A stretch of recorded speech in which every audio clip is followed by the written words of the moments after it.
puso sa isang lifetime. And most of the wounds and the scars that we have were caused by words, unkind, cruel words. Naranasan na po ba natin na masaktan dahil sa salita ng mga tao na binibitawan laban sa atin? At dyan natin makikita po ang kagalingan ng husay ng salita ng Diyos upang tayo ay hindi lang maiiwas sa ganitong mga sugat, kundi mapagaling din ng mga sugat ng ating puso. Ang pag-aaral natin ngayon sa paghahanap natin ng kapayapaan sa pangalan ng Panginoon, when words hurt you. What can we do about all the pains and the sorrows and the hurts we've experienced because of words? First of all, let us analyze and let us appreciate the fact and let us be very, very cognizant of the fact that words can hurt people. Mas mahigit pa sa mga matatalim na mga kutsilyo, sa mga malalakas sa suntok, ang sakit na idinudulot ng salita sa puso ng tao. Maging si Pablo po sa kanyang mga sulat ay nakasakit ng damdamin sa mga churches sa kanyang sinusulatan. Kaya sabi niya sa 1 Corinthians 7 verse 8, I caused you sorrow by my letter. I see that my letter hurt you. Siya man ay nakasakit at maraming nasaktan dahil sa mga binitawang salita. Now, why words can hurt? Why can words hurt? Because words can hurt because of their content. Nakakasakit ang mga salita dahil sa kanyang laman, sa kanyang sinasabi. Yung kanyang face value and meaning can hurt people. Of course, the same words can also bring comfort and happiness, but anything that can give you comfort can also give you discomfort. Anything that can give you tenderness can also give you roughness. So words can hurt by their content, by their meanings. Words can also hurt, very, very importantly, because of their intent, purpose. Kung nakakasakit ang mga salita dahil sa kanilang laman at sinasabi, higit na nakakasakit kung bakit sinasabi. Yung intensyon, layunin. Are the words being said to hurt, to damage, to destroy, to kill? All the more that the words will be powerful. James 3:5, likewise the tongue is a small part of the body, but it makes great boasts. Consider what a great forest is set on fire by a small spark. Ipinakita dito ang isang talinghaga na maraming mga gubat ang maaaring magliyab dahil lang sa isang kislap ng apoy, dahil lang sa isang maliit na apoy na pagmumula nito, pwedeng lumaki. At ganoon ang kalaking sugat na pwedeng malikha ng maliliit na salita na dumami ng dumami, lumaki ng lumaki hanggang makasira. Proverbs 18:21, the tongue has the power of life and death, and those who love it will eat its fruit. Yan ang dahilan kung bakit maraming regulasyon sa Biblia tungkol sa pagsisinungaling, tungkol sa pagbibigay ng bintang at pagbibigay ng mga testimony, patotoo laban sa kapwa, lalo't ito pa nga ay hindi totoo o hindi kompleto at buong-buong totoo. Kaya sa mga hukuman, pinapasumpa ka that what you will say is the truth, nothing but the truth, but the whole truth. Hindi lang one-half truth. Because a one-half truth is also a one-half lie. At madali tayong madaya kung nakakita tayo ng kalahating katotohanan, bulag na tayo doon sa kalahating kasinungalingan dahil lang doon sa kalahating katotohanan, paniniwalaan na natin yung kalahati na hindi na totoo. Kaya ang pagsisinungaling ay hindi naman 100% lie. Dapat may totoo para yun ang pambungad, yun ang pampaimpress. At pag naniwala ka na doon, lulunukin mo na, tatanggapin mo na, maski yung mga kasinungalingan. At napakamakapangyarihan ng dila. Maaari itong pumatay, maaring sumira, maaring gumiba ng mga buo, magpahina ng malalakas. Words can hurt because of their source. Yung pinagmulan. The speaker, and especially if the speaker is esteemed and respected, valued and loved, their words register more deeply. Their words carry more weight. Pagka ang nagsasalita ay kapanipaniwala, pinapahalagahan mo, mahalaga sa'yo, lalong kaya kang saktan ng salita nun. Kaya nakikita natin yung mga sinasabi ng mga mahal natin sa buhay, na kapag tatampo, nagdaramdam ka, nasasaktan ka, na kung sinabi lang sana ng ibang tao, baliwala. Pero sinabi ng asawa mo, ng nanay mo, ng kapatid mo, ng kaibigan mo, mas nagiging mabigat ang timbang nun. Words can hurt because of their delivery, the way they are said. Words can hurt because of their tone. Ano ba yung tono ng pagsasabi? Mataas o mababa? Disrespectful ba? Rude? Rough? Doon pa lang, nakakasakit na yan. Wala bang galang, magaspang ang pagbibitaw ng salita? Words can hurt because of their texture. Hindi lang tone yan, may texture. Magaspang ba? Pino ba ang pagkakasabi, ang piniling mga salita? Words can also hurt because of their temperature. Mainit ba o malamig? Kung minsan may mahal na mahal ka sa buhay, nag-text ka, sumagot lang kay, parang nasasaktan ka na nun dahil ang lamig. Gusto mo kay mo, may ganon. Pag wala, nagtatampo ka na dahil malamig. Pwede naman na meron pang drawing na galit, masyadong mainit, napaso ka naman. Kahit na drawing lang yon, ang kahulugan na pinararating sa ating puso, isang buong daigdig ng mga salita. Words can hurt because of their taste. Matamis ba o mapait? Mapakla ba? Maasim ang salita o masarap? No? Words can also hurt because of their color. Bright ba o pale? Kaya mga Pilipino, hindi sapat na nagte-text. Kailangan may mga icon, may mga drawing ng mga umiiyak, may mga drawing ng tumatawa, humahalakhak. Kasi kailangang iparamdam yung nandoon sa puso. At pagka yan ay kulang, dinaramdam noong nakakatanggap. Pagka naman tamang-tama, siya ay nag-enjoy. So delivery is very important. Sa Acts 23, 3-4, nung si Paul ay nakipag-away sa high priest, then Paul said to him, God will strike you, you whitewashed wall. You sit there to judge me according to the law, yet you yourself violate the law by commanding that I be struck. Those who were standing near Paul said, you dare to insult God's high priest? You know, Paul got into a lot of trouble because of his very sharp tongue. At dito sa incident na ito, hindi niya ginalang yung high priest ng Israel. Nakasakit siya, hindi lang noong pinagsasabihan, kundi pati ng mga nakikinig. Delivery can cause pain in the hearers. Words can hurt because of their spirit. May espiritu ang bawat salita. Ano yung espiritu niya? Espiritu ba ng pag-ibig? Espiritu ng panggugulo? Espiritu ng pang-iintriga? Espiritu ba ng pananakit? You know, the spirit of lack of concern and consideration, lack of goodwill, lack of love and tenderness, all of that can hurt. You know why? Because everybody just want a little bit more love. Kaya maliit o malaki kang tao, babae ka o lalaki, matanda ka o bata, mayaman ka o mahirap, lahat ng tao ay naghahanap lang ng dagdag pang pag-ibig, dagdag pang tenderness, kindness, affection. And the spirit of words can actually frustrate people because they don't hear what they expect to hear, or they hear what hurts them to hear, and so words are very powerful. Galatians 2:11, another incident of Paul demonstrating the spirit of language. When Peter came to Antioch, I opposed him to his face because he was clearly in the wrong. Paul thought that Peter was wrong, but the way he handled it, he opposed Peter to Peter's face. Sa harap ng iba, dire-diretsahan niyang talagang sinopla at ipinahiya si Peter. What would be caused by that? Embarrassment, pain. Kaya marami mga conflict, yung mga Bible characters na yan, dahil nung paman, tulad ngayon, may mga interpersonal relations that were being strained because of the way people used words.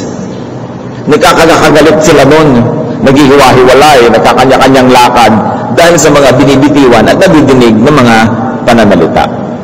Tayo ngayon, ganun man.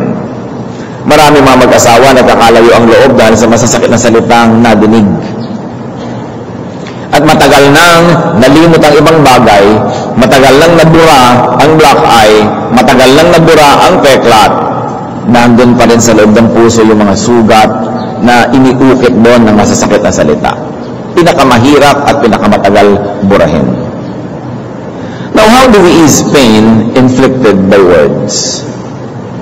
Siguro naman kung ikaw 3, 4, 5 years old na, nagkaroon ka na ng share ng painful words.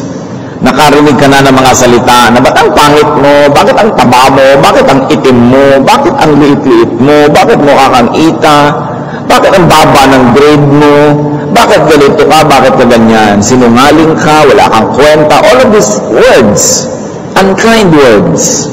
Yung mga dating mahal na mahal ka, kasi di na kita mahal, ayoko na sa'yo, all of this. Pag ang tao ay more than 5 years old na, siguradong nakatanggap na nito, anong gagawin natin dyan? Ipagmumukmuk ba natin yung buong buhay?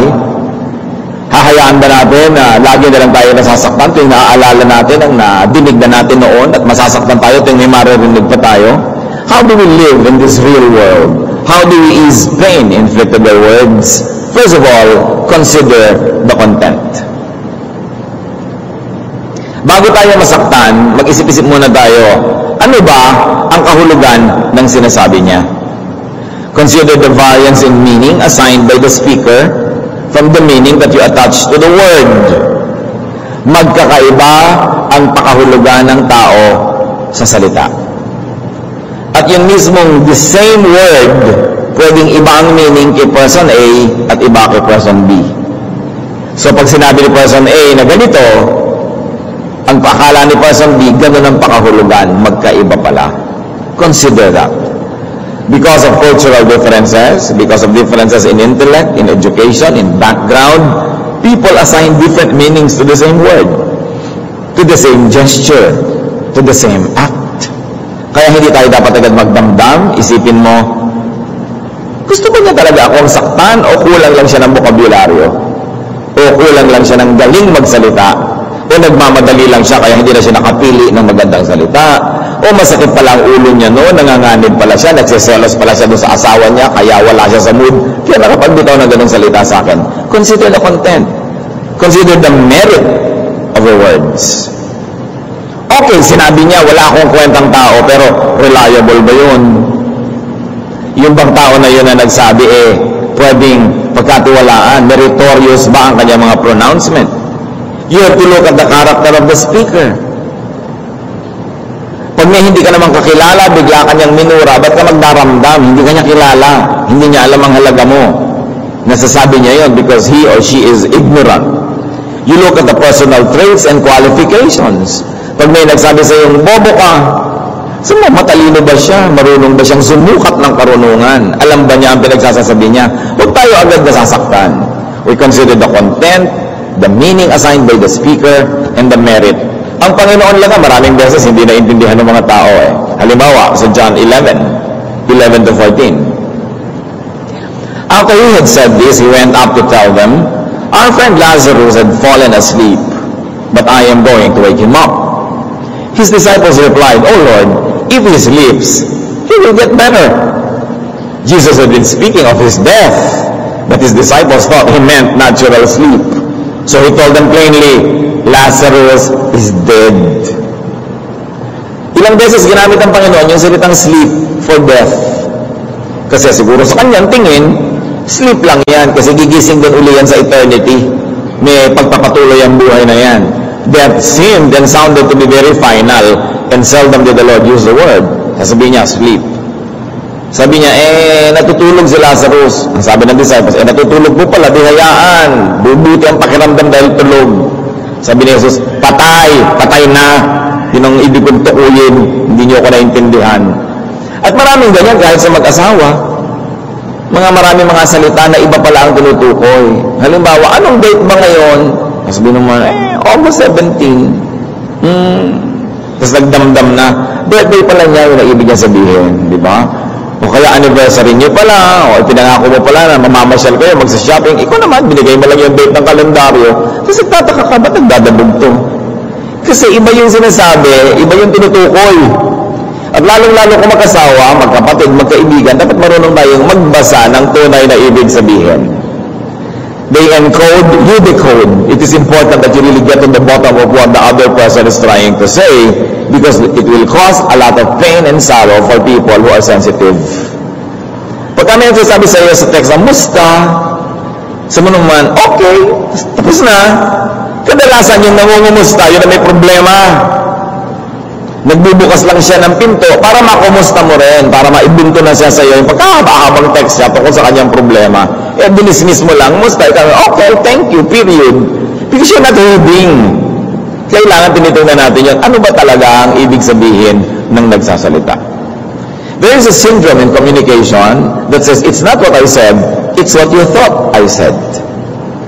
At lalong-lalo kung nagtatalo kayo, mataas ang inyong boses, nagpapaligsahan kayo ng pagtatalumpati, hindi mo na madidinig yung sinasabi niya, lalong hindi mo maiintindihan yung tunay na tinutukoy niya dahil busy ka trying to say what you want to say, but you are not able to hear what the other person is trying to say. Kaya napakahalaga yung nagbibigayan, lalo sa nagtatalo. Meron po mga tribo ng Native Americans na meron silang tinatawag na talking stick. Yung chief, may hawak siyang patpat, isang magandang ceremonial patpat, na paghawak ngayon, siya lang nagsasalita. At kung kanino niya yun iabot, yung may hawak lang nun ang pwede magsalita. Therefore, when there is a meeting, walang magkasabay na nagsasalita dahil may talking stick. Dapat siguro ang mag-asawa may ganyan din. Ha? Talking stick. O, ikaw naman. Okay na, ako naman. Ganyan. Para hindi nakakagulo. At kadalasan, hindi naman talaga yun ang ibig mong sabihin. Meron kang ibang ibig sabihin, pero mali ang pagkakabasa, at dahil sa pride mo, hindi mo na i-correct yan. Bahala ka kaya ng reading mo. Pero alam mo, hindi yun ang ibig mong sabihin, pero ayaw mo lang ipaliwanag. Lalo tuloy, gumugulo. Napakadali naman sabihin, teka, hindi yan ang ibig ko sabihin. Ang ibig ko sabihin ay, I love you. Hindi biglang humupa. Kasi maraming kahulugan na pwedeng basahin ang tao, lalo siya ay sensitive. So consider the content. Then consider the intent, the intention, the spirit of the word. Sinasala mo rin, ano ba ang gusto niyang mangyari? Bakit niya ito sinasabi? Makikipaghiwalay ba siya o gusto niyang makipagkasundo? Merong mga magnobyo, sasabihin mo, makipagkita tayo, sabi ni A. Sabi naman ni B, busy ako. Sabi tuloy ni A, sige, buong buhay, hindi na kita aabalahin. No? Ganun ba talaga ibig sabihin nun? Nanghihingi lang yun ng panunuyo. Ikaw naman, di sige, nagalit ka talaga siya ng lubos.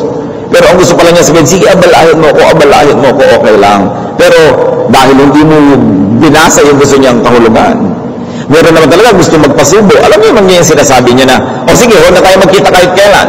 Sige, huwag mo na akong bigyan kahit kailan. Ano yan pangnunukat. Sinasabi lang yan yung mga taong alam nila, panalo sila. Sige, huwag na tayo magkita kasi alam mo hindi makakatiis, mamimiss ka. You know, it's unkind. Pag alam mo na hindi makakatiis, tapos hahamunin mo na gano'n, so pinipilit mo siyang sumuko. At is unkind. Do not be unkind to people who love you. And most of the time, this is what we notice. That we abuse those who love us, we take for granted those who give us attention. Baligtad, sila ang dapat pahalagahan. Pag alam mong panalo ka sa discussion, talagang ilalabas mo yung mga armas mo, it is very unloving. We should love back those that love us. We should be tender and kind to those who are tender to us. Kaya mga ganyang nananakot, gusto mo, wala na lang tayo, wala tayo magkita. Kung alam mong mahal ka niya at mahal mo siya, it is not the kind thing to do. It is not the kind word to say. So consider the intent.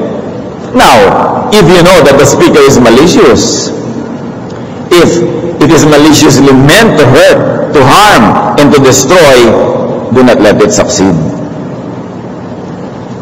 Halimbawa, alam mo, bakit ako sinasabihan nitong kaibigan A ko against kaibigan B?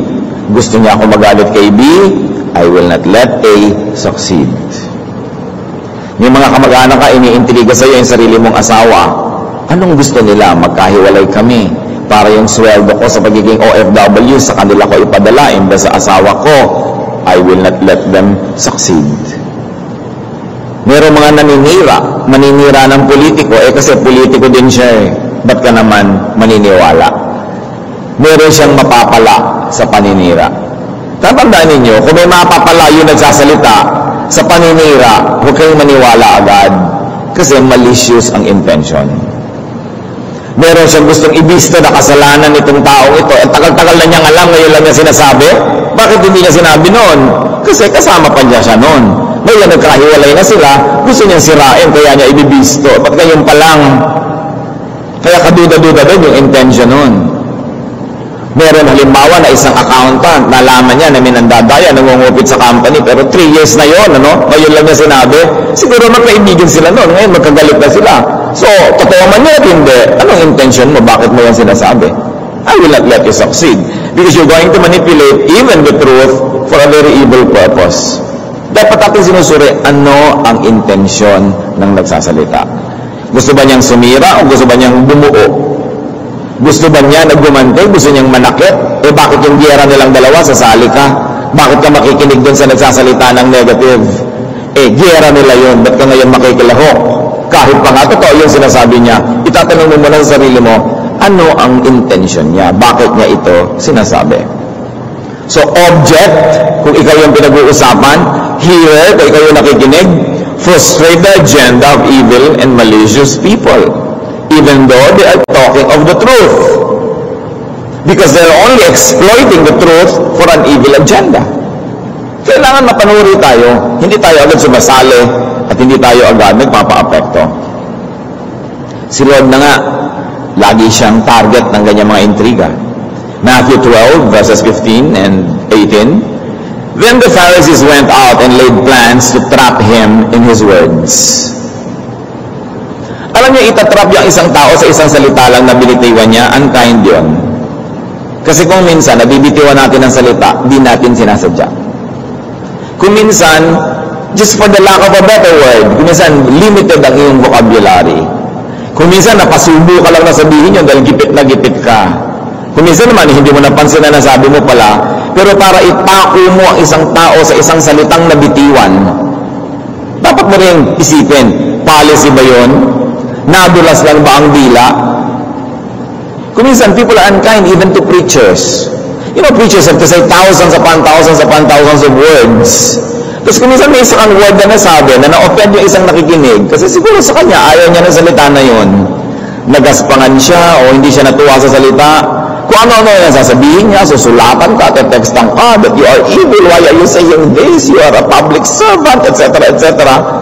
Pagka lang nagdinig yung paulit-ulit na sinabi, policy talaga yun, tsaka nila kayo mag-react. Because sometimes, people are not always aware of the kind of words that they have to say, especially in public.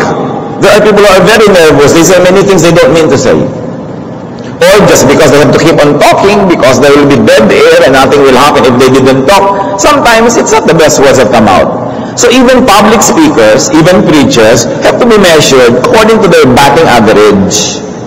Yung average niya, hindi lang yung one isolated incident, i-judge mo ang tao sa isang salita.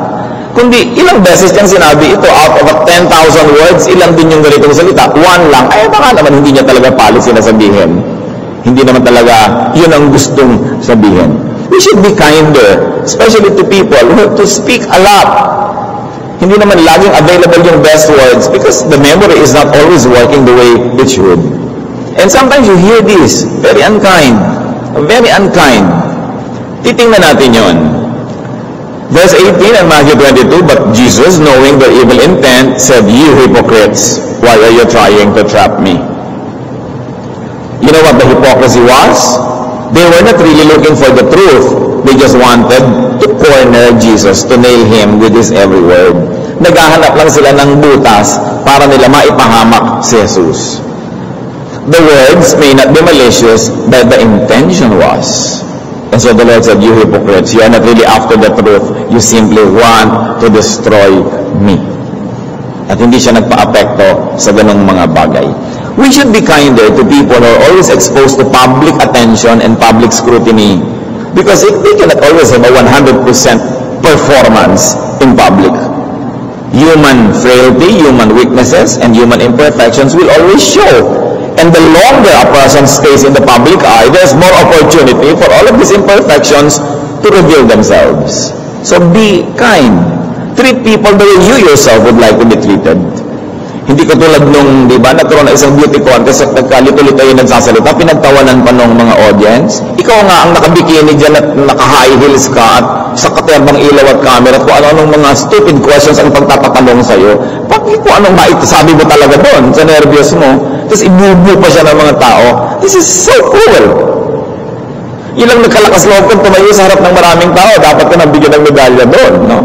Pero yung you're in great stages of undress and being asked all kinds of unexpected questions, I always expected to be witty, to be mentally present. Things happen, and we should be kind to people. How else do we treat these words? Reconsider the source. Nasaktan ka sa sinabi. Sino ba naman yung may sabi? Isang di mo naman kilalang kutsero o barbero na wala namang pakialam sa buhay mo, bakit mo naman dadamdamin masyado yung sinabi niya? No? Value the criticism and the correction of the wise. Pag ang nagsabi sa inyo, alam nyo, matalino, marunong, nag-iisip, at kadalasan hindi naman pabigla-bigla, pwede mong pagtiwalaan na ang sinasabi niya ay hindi emotional, kundi isang wise na bagay, pahalagahan mo kahit masakit. Kasi pag galing sa marunong, kayamanan yun. Yung i-criticize ka ng marunong, pasalamat ka. Sumusulat ka ng tula, kinriticize ng professor kung magaling sa tula, tapos dinurog-durog niya ang puso mo, pasalamat ka. Dahil itinuro niya sa iyo ang napakatagal niyang natutunan sa hindi mo dapat paggagawin tungkol sa isang tula. Meron kang biyanan, talaga ang galing-galing maglaba, hinahawakan pa lang niya, parang planchado na agad, no? Tapos yung nilaban mo, parang nanggaling sa balon, tinapakan, dinurog, tinukapukan ng manok, tapos pinintasan ka, huwag ka magtampo. Dahil pakikinabangan mo, yung napakaraming natutunan tungkol sa dakilang gawaing paglalaba. So, pasalamat ka. Titingnan mo kung sino nagsasalita. Kung marunong, masarap man o hindi masarap ang sinasabi, pag nilulun mo yun at dinigest, at the end of the day, you benefit. Proverbs 12:18, reckless words pierce like a sword, but the tongue of the wise brings healing. So pag wise yung nagsasalita, may age, merong edge, merong experience, value it. Disregard words of fools. Naglalakad ka, may mga lasing, sabi siya, hoy, pangit, pangit. Ano sa loob mo, mga lasing nga yan? Diba? Pahalagahan mo pa ba yung sinasabi ng mga taong tinatapon yung buhay nila, nakahambalang sila dyan sa immortal araw-araw? Proverbs 15:2, the tongue of the wise commends knowledge, but the mouth of a fool gushes folly. And foolishness here doesn't only mean lack of intellectual awareness, it can also mean evil, an evil agenda. Yung ginagalit ka, talagang ginagalit ka para makipagsuntukan ka, bakit ka naman papagalit? E di nagtagumpay siya. Kailangan alam mo ano yung tension niya. At sa lagay, kakagating ko yung pain niya, susunod ako sa kanyang direksyon na gustong puntahan. No way. We have to consider the importance of the speaker to you. Kung mahalaga siya sa'yo, ganun mo kalaki pahalagahan ang sinabi. Kung hindi man mahalaga yung tao sa'yo, tapos masakit yung sinasabi niya, huwag mong bigyan ng masyadong halaga. Huwag mong asahan na mahalin ka ng buong daigdig. Yung mahal ka ng 5, 10 tao, okay na yun. Pero yung mahalin ka ng publiko, that's too much to ask. Ang Panginoong Yesus, lagi na lang siyang pinagwiwikaan, nilalabel, binabansagan ng kung ano-ano mga bansag. Anak daw siya ng demonyo, prinsipe ng mga masasamang espiritu, etc., etc. Matthew 12:23-24. All the people were astonished and said, could this be the son of David? But when the Pharisees heard this, they said, it is only by Beelzebub, the prince of demons, that this fellow drives out demons. Isipin ninyo ang Panginoon, nagpapalayas ang masasamang espiritu, at sabi ng mga pare na hindi makapagpalayas, kaya naman niya nagagawa, yan ang prinsipe ng mga demonyo, kaya nakikinig ang mga demonyo. Yun ang tawag sa kanya. Did the Lord allow this to affect him? Nagtampo ba siya? Nagmukmuk? Bakit mo papahalagahan ang sinasabi ng mga naiinggit sa iyo? Bakit mo papahalagahan ang sinasabi ng mga ayaw sa iyo o galit? Siyempre, walang mabuting sasabihin yan tungkol sa iyo. Benefit from the words. That's the other thing you do. Kahit pakalaban mo yan, masakit ang sinabi, suriin mo, may mapapala ka ba doon? Totoo ba yung sinasabi? So pwede kang mag-improve. Di, pasalamat ka, nagising ka sa katotohanan na meron kang dapat improvein sa buhay. So benefit from the words, learn the lessons. Proverbs 9:9, instruct a wise man and he will be wiser still. Teach a righteous man and he will add to his learning. Anong gagawin mo? Binabato ka ng mga tao. Pwede kang patama ng patama, bukol-bukol ka, sakit-sakit, luha-luha. Pwede kang matabunan ng mga batong ito at ikaw ay malibing sa ilalim ng mga bato. O pwede mong ipunin ang mga batong ito at gumawa ka ng bahay. Pwede kang gumawa ng bakod, pwede kang gumawa ng monumento. What you do with these words being thrown at you is up to you. You have the power to use it the way you want. So don't let them just affect you negatively. The one who hears words, if he's going to filter those words and learn from them, will definitely benefit. And benefit should ease pain. benefits should bring relief and even pleasure to you. Proverbs 25:12, like an earring of gold or an ornament of fine gold is a wise man rebuke to a listening ear. Daig pa daw ng pagtutuwid ng isang marunong na tao ang alahas, ang gintong hikaw. Pag marunong ang nagtutuwid sa iyo, pahalagahan mo yon, pasalamatan mo yon, kahit sa biglang dinig ay masakit, sapagkat sa kaduluduluhan nun, ikaw ang siyang makikinabang. What else do you do with unkind words? Desensitize yourself. Alam niyo kung bakit may kalyo ang paa? Para wag masaktan. Kung may masikip kayong sapatos, kaskas ng kaskas yung sapatos doon sa balat nyo, after 1 week, may kalyo na kayo. Para patuloy ang kaskasan, hindi mo na nararamdaman. Yung mga magbubukid na lagi naglalakad ng nakayapak, ang kakapal ng paa, daig, ang rubber. Matinik man yan, matibo, mabote, hindi niya nararamdaman. Kasi ang kapal ng talampakan. Tapos, pa-foot pa ka ng pa-foots pa, lumabas na yung ugat ng paa mo, kaya kahit isang buti lang ng alikabok, masakit na. Diba? Yung mga paang makakapal, ready for action. Kaya kung minsan iniisip ko na, ba't ko nga ba ito tatanggalin? Bakit ko tinatanggal yung cuticle nilagay yun ng juice doon para pagka lumubog ang kamay ko sa tubig, lalo't marumi, huwag pumasok yung maruming tubig sa loob ng daliri ko. Tapos ngayon, tatanggalin ko, diba? After 2 or 3 days, kadudukot ko sa bulsa, busangsang na yung daliri ko. Ba't ko ginagawa ang mga bagay na yan? Diba? Hindi mo malaman yung kamay mo kung sepilyo o brocha. So, pamanicure ka na naman. Sa bagay, kumikita ang mga manikurista, pero iniisip natin dapat yung mga ginagawa natin. Because we're making ourselves too sensitive. No? Kung ano-ano yung paglalagay mo sa mukha para pumuti, hindi ka ngayon patama sa araw. Maglalagay ka ng mga aspa-aspalto sa mukha mo na parang sunblock. Hindi ka na makapagbilad, hindi ka na makapagkula kasi hindi ka pwede maarawan. Ba't mo ginagawa sa sarili mo yan? Diba? Dapat din natin iniisip, we are making ourselves too sensitive. Yung mga bata na sobrang laki, lumaki sa linis, konti lang alikabok tuloy, nagkaka-allergy, daig na daig ng mga dukha na lumaking gumagapang sa lusak, ay hindi tinatabla ng mikrobyo. So, why do you make ourselves too sensitive? And apply that to words. At mo naiindahin lahat na nadidinig mo. Bakit mo nahahayaan na lahat ng tinik, masaktan ka? Lahat ng alikabok, ma-allergic ka? Lahat na lang ng araw, masunog ka? You learn from every lonely day.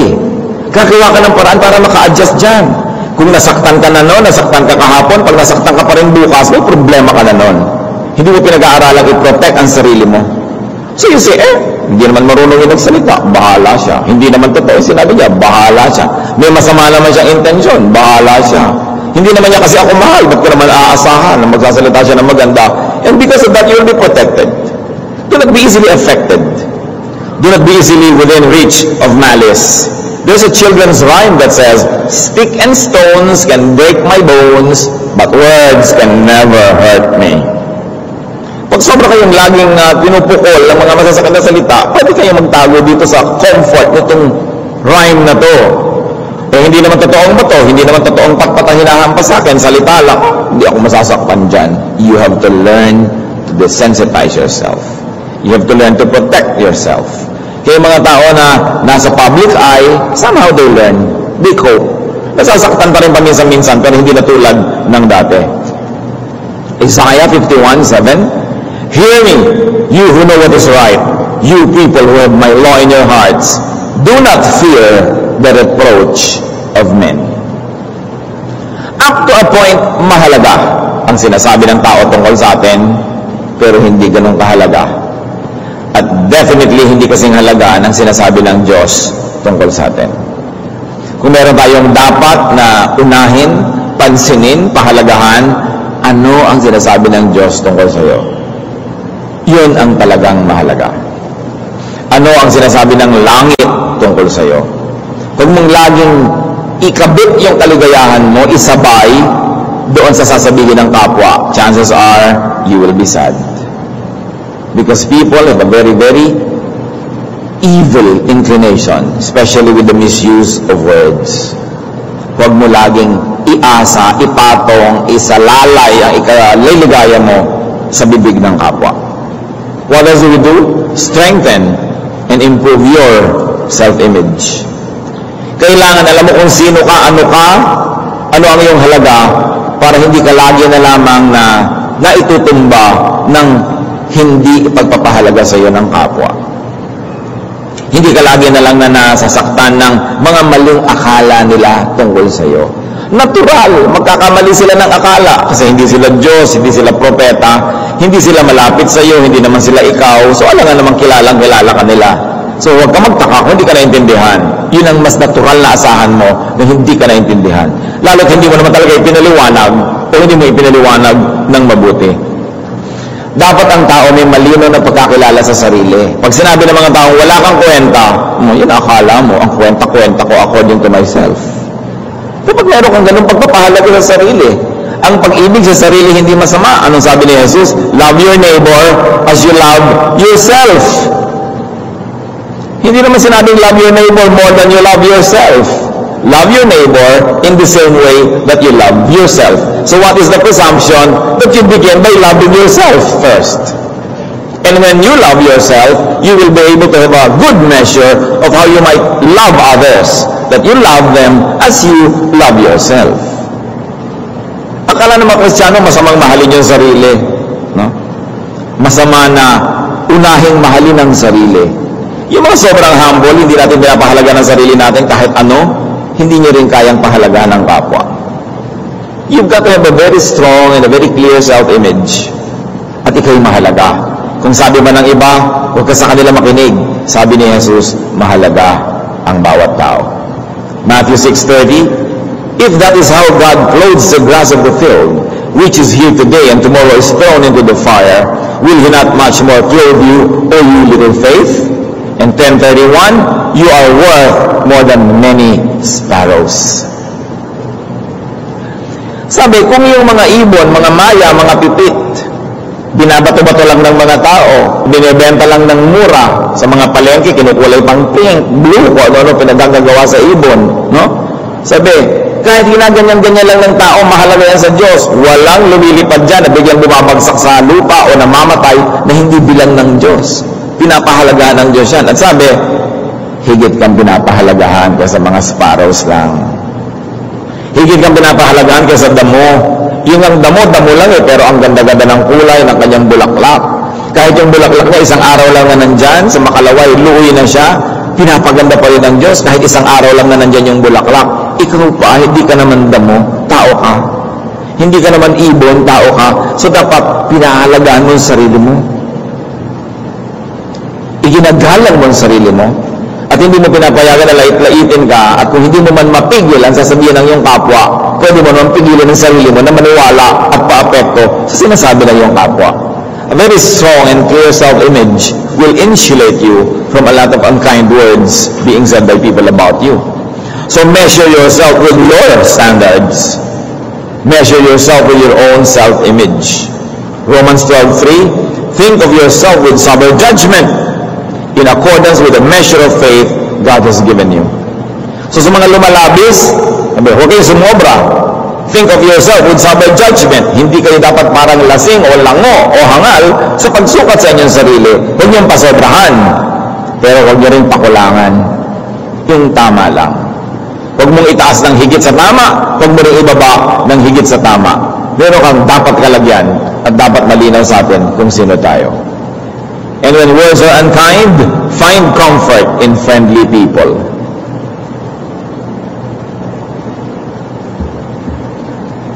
Find comfort in supportive and loving people. Siyempre, may mga taong gustong manakit sa'yo. Minsan, hindi naman sinasadya, natapakan ka lang, hindi ka naman tinapakan. Pero nasaktan ka pa rin. So, saan ka hahanap ng ginhawa, ng pagpapalubag loob? Sa mga taong mabait sa iyo, sa mga taong nagmamahal sa iyo, sa mga taong nakakaunawa sa iyo. Kung meron tayong tunay na kayamanan, mga kapatid, yun ay yung mga taong mabait sa atin.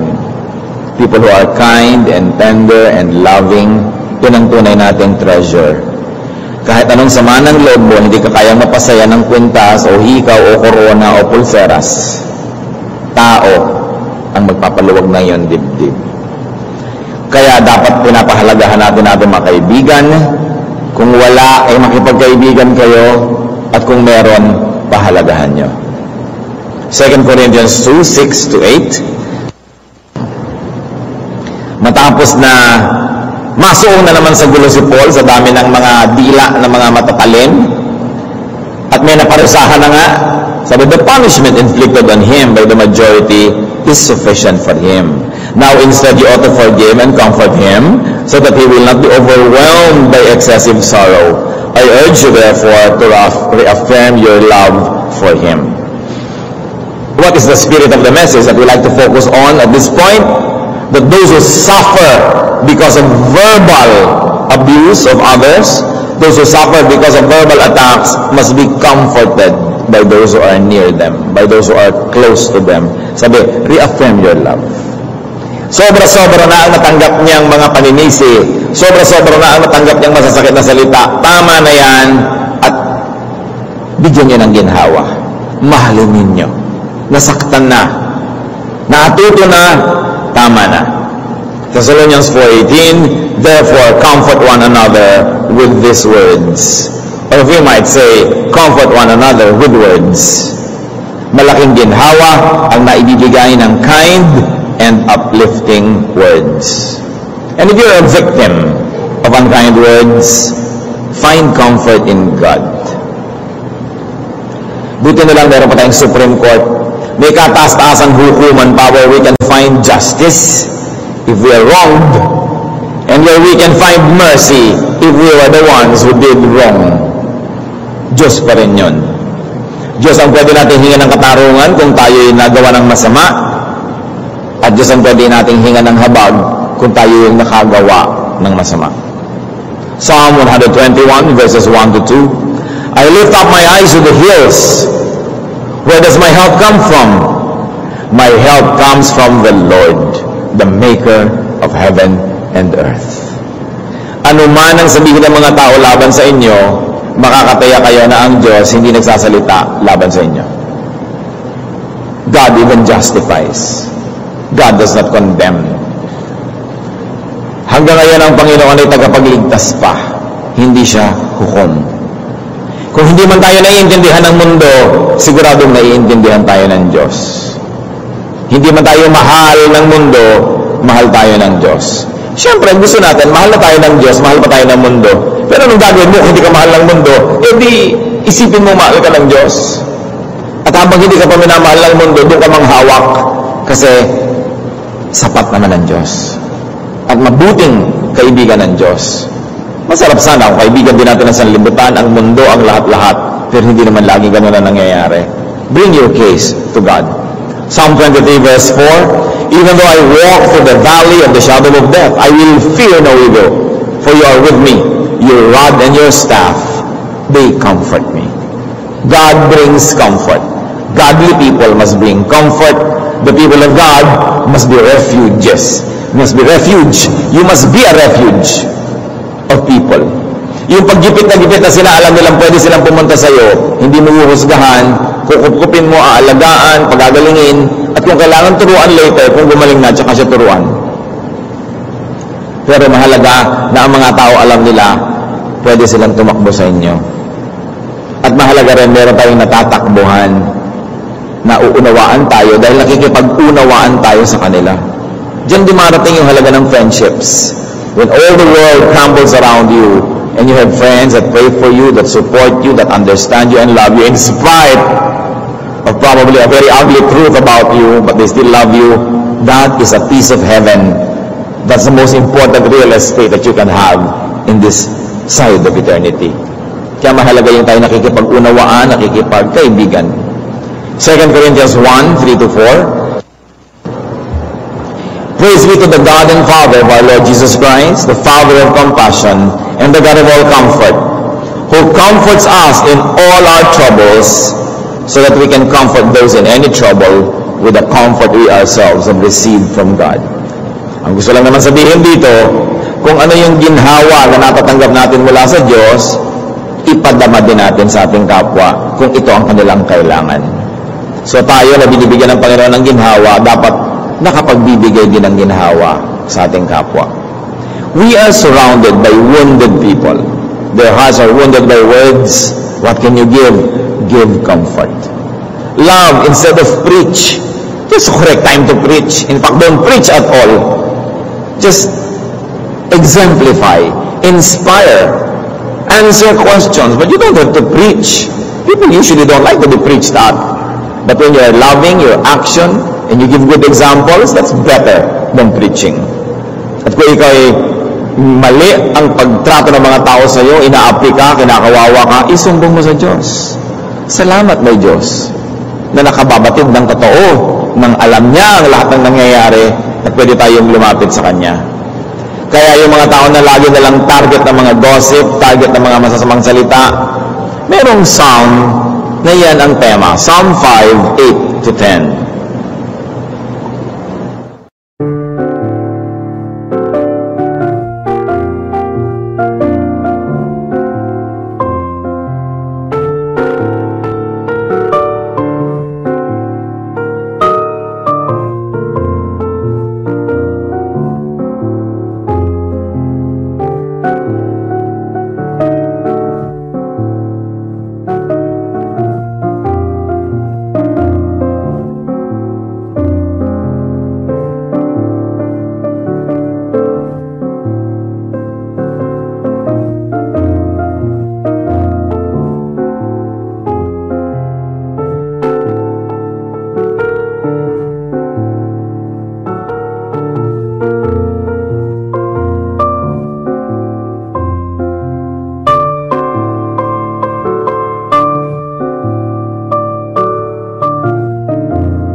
Anh ai mơ mộng mình thứ xa xôi, không màng về tình ái muôn nơi, sống trọn là trọn kiếp đây thôi, đâu quan tâm gì chuyện đời.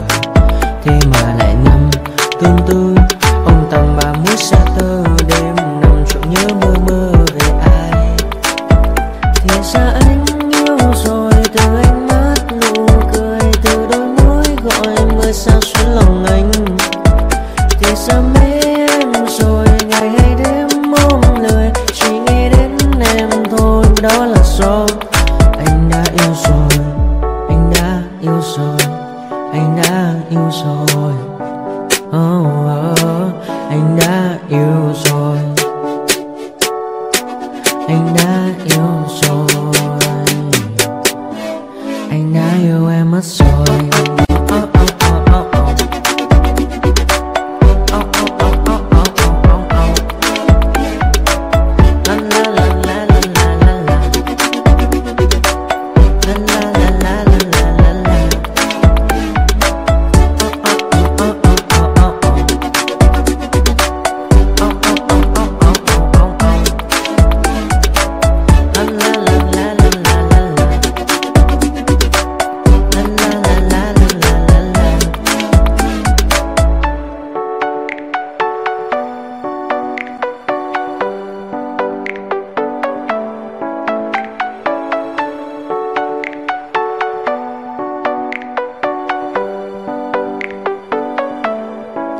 Anh ai mơ mộng mình thứ xa xôi, không màng về tình ái muôn nơi, sống trọn là trọn kiếp đây thôi, đâu quan tâm gì chuyện đời. thế mà lại nằm tương tư. Ông tầm 31 xe tơ đêm nằm trộn nhớ mơ mơ về ai. Thì ra anh yêu rồi, từ ánh mắt nụ cười, từ đôi môi gọi mưa sao xuyên lòng anh. Thì ra mê em rồi ngày hay đêm.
Hey kid, don't ever let them get inside your head. They'll tell you what to do in life instead of everything you know that you could get. Don't let them guide your life towards regret. I'll fight for what I love with every breath. My past is filled with things I won't forget. I use them all to push me to my best. So treat the worst of times just like a test. If only I could go back in time, I'd tell myself that everything will end up alright. Just push yourself, test yourself, figure out what you like, and find your limits, don't be rigid, always work towards a prime. Surround yourself with open minds, people can change your life. A few friends with intent can help you feel alive. Find a passion, take some action, and with a little time, just be patient, make a statement, try to enjoy your life. They'll try to kick you while you're down. They wanna rise up while you drown. They wanna fill your head with doubt. They're silently scared that you'll figure it out. I'll make it look like I'm losing, won't bother hiding my bruises. And when they finally think you're wounded, then it's your chance to be ruthless.